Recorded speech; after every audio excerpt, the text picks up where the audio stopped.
This is TCL's 6 Series TV. Last year, I made a video about the P Series TV, and it's creeping up near 100,000 views, and for good reason. At the time, for the price, it was the best all-around TV. TCL is back with, in my opinion, a more premium TV. Still under $1,000 at $649 for a 55-inch. And the biggest problem I had with their last TV is that it felt cheap. Well, TCL changed that. But how does it stack against other TVs in 2018? I'm Kevin the Tech Ninja, and let's find out.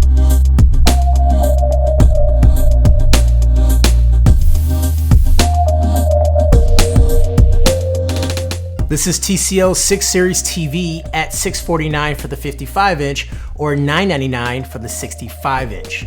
You'll be hard-pressed to find something more affordable with this many features.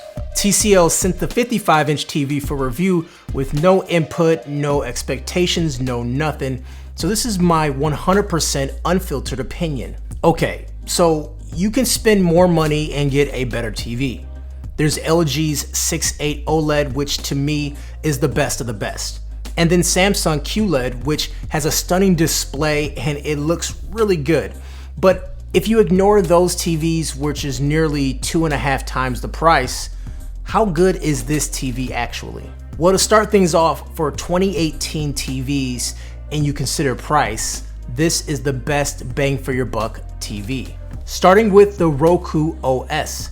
Built in, it has Roku, which makes your TV smart. But with the Roku platform, it's much more than smart.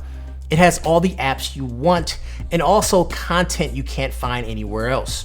Roku has been seen as a favorite streamer for a while for a lot of people, and it's baked in. You can also plug in an antenna and plug in a flash drive and then pause live TV. And although that's small, for a lot of people who are cutting the cord, pausing live TV is something that's really important to them. I also talked about the Roku platform in my Cutting the Cord TV, so if you're interested to learn more about Roku, hit the link down below or up top in the cards. Roku also has a really nifty remote, but what's missing from it is the headphone jack. Some Roku remotes come with a headphone jack, which allows for late night listening, but this one does not. It also has shortcuts for apps, which I don't mind, but I wish the remote was LED lit, meaning I can change which apps will show up on the bottom of the remote. Now they're just wasted space. Also, last year's remote had a Find My Remote feature, which will allow you to actually beep the remote. So if it's in a couch cushion or anything like that, you can use that feature and it will tell you that it's there. However, that feature is missing from the remote too. So it seems like some of the features from last year's version is no longer on the remote. And this is kind of a more premium TV in my opinion, and it's kind of weird that we're missing some of the newer features. My major complaint last year was the build quality.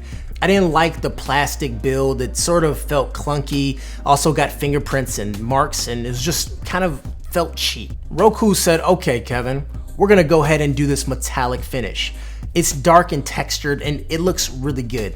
It gives the TV a high class feel, all the way down to the matching legs. The TV is a little bit thicker than the likes of Samsung and LG, but once it's head-on or wall-mounted, it appears to be pretty thin with passable bezels. Now, you can't get into a design war with Samsung or LG when it comes to TVs, especially at this price point, as those TVs, in my opinion, are like a work of art when you look at it. But when you're actually watching the TV, you kind of forget about how thin or how thick it is to a certain point. So enough with the build talk and me nitpicking. How does it look? It's an LCD screen with full array and local dimming. Now, most TV makers that have this full array local dimming cost nearly double the price.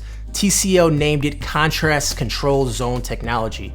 It also has that wide color gamut, NBP photon technology, HDR Dolby Vision, HDR10, and if you have no idea what I'm talking about, that's okay. Just know that it's packing some premium features found in more expensive TV sets for a cheaper price. The blacks are dark, they're not pitch black, and the colors look really good and saturated, but it's a natural saturation and not oversaturated like some sets you may see. Either way, you can go into settings and adjust the picture to make it look exactly how you like it, as out of the box, I wasn't a fan of the color profile. So, is it as good as more expensive TVs? No. Will you notice it? Most people won't. Most notably is the 60 Hz native panel. A lot of newer high-end TVs will have 120, and that will be a huge deal for only a small number of people. And for those people, this is not the best TV.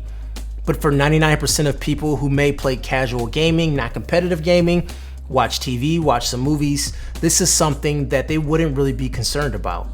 Overall, with 3 HDMI ports, 1 USB port, 1 headphone jack, antenna, and an optical port, this is just a great overall TV. For watching movies, TV shows, looks great, streaming, YouTube, all those things is fantastic.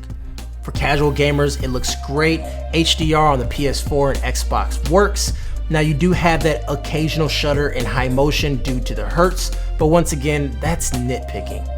For $999 for a 65-inch or $649 for the 55-inch, TCL makes the best price TV even better. If you want to pick one up, hit the links down below. Anyways guys, Kevin the Tech Ninja here. If you like this video, give it a thumbs up. First time watching my channel, I cover things from the smartphone to the smart home. I just made that up. Anyways guys, take care.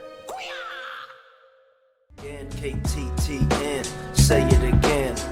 Tell a friend that it's him again. Hey, yo, real talk, opinions gon' be sharper than 4K. Scope Squad, eat it up, simmer it, saute. Ninja got reviews and rants galore. You ain't never seen a channel like this before. No hash.